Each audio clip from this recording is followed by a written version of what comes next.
features multidisciplinary design thinker Niti Bhan, recorded live at TED Global 2017. The informal markets of Africa are stereotypically seen as chaotic and lackadaisical. The downside of hearing the word informal is this automatic brand association we have, which is very negative, and it's had significant consequences and economic losses, easily adding or subtracting 40 to 60% of the profit margin for the informal markets alone. As part of the task of mapping the informal trade ecosystem, we've done an extensive literature review of all the reports and research on cross-border trade in East Africa going back 20 years. This was to prepare us for fieldwork to understand what was the problem, what was holding back informal trade in the informal sector. What we discovered over the last 20 years was nobody had distinguished between illicit, which is like smuggling or contraband in the informal sector, from the legal but unrecorded, such as tomatoes, oranges, fruit.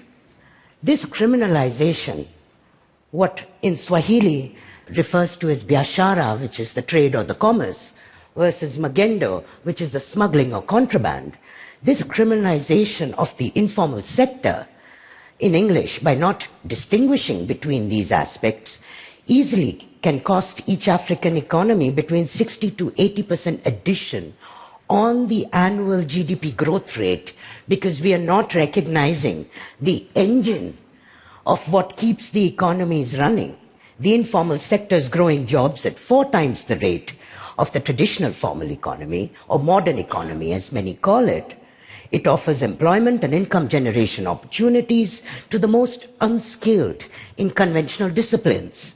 But can you make a French fry machine out of an old car? So this, ladies and gentlemen, is what so desperately needs to be recognized. As long as the current assumptions hold that this is criminal, this is shadow, this is illegal, there'll be no attempt at integrating the informal economic ecosystem with the formal or even the global one.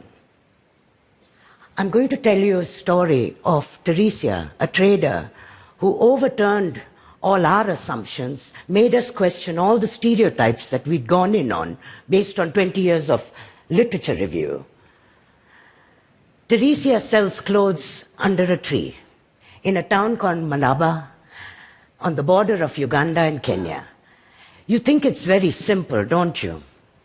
We'll go hang up new clothes from the branches, put out a tarp, settle down, wait for customers, and there we have it. She was everything we were expecting according to the literature, to the research. Right down to she was a single mom, driven to trade, supporting her kids.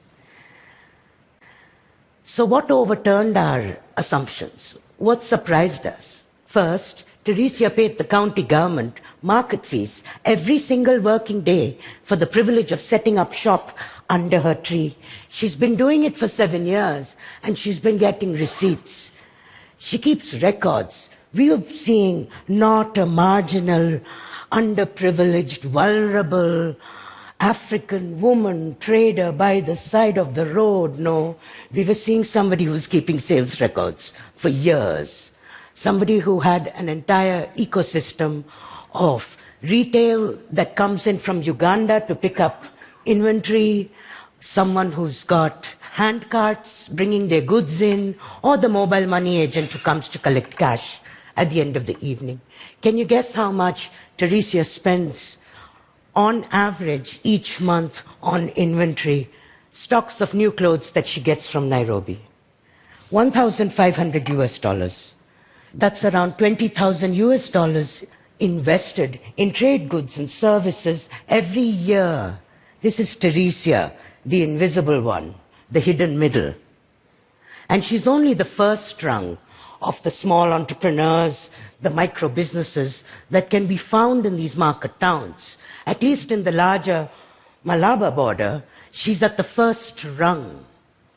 The people further up the value chain are easily running 3 lines of business, investing $2,500 to $3,000 US every month. So the problem turned out that it wasn't their criminalization. You can't really criminalize someone you're charging receipts from. It's the lack of recognition of their skilled occupations.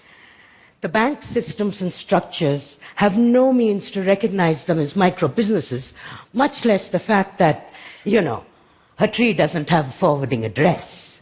So, she's trapped in the middle. She's falling through the cracks of our assumptions. All those microloans to help African women traders? They're going to loan her $50 or $100. What's she going to do with it? She spends 10 times that amount every month. Just on inventory. We're not talking the additional services or the support ecosystem.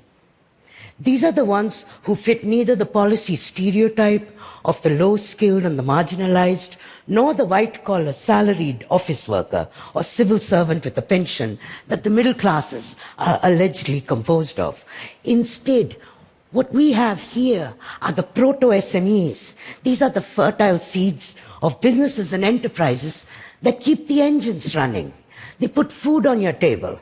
Even here in this hotel, the invisible ones, the butchers, the bakers, the candlestick makers, they make the machines that make your French fries and they make your beds. These are the invisible businesswomen trading across borders. All on the side of the road.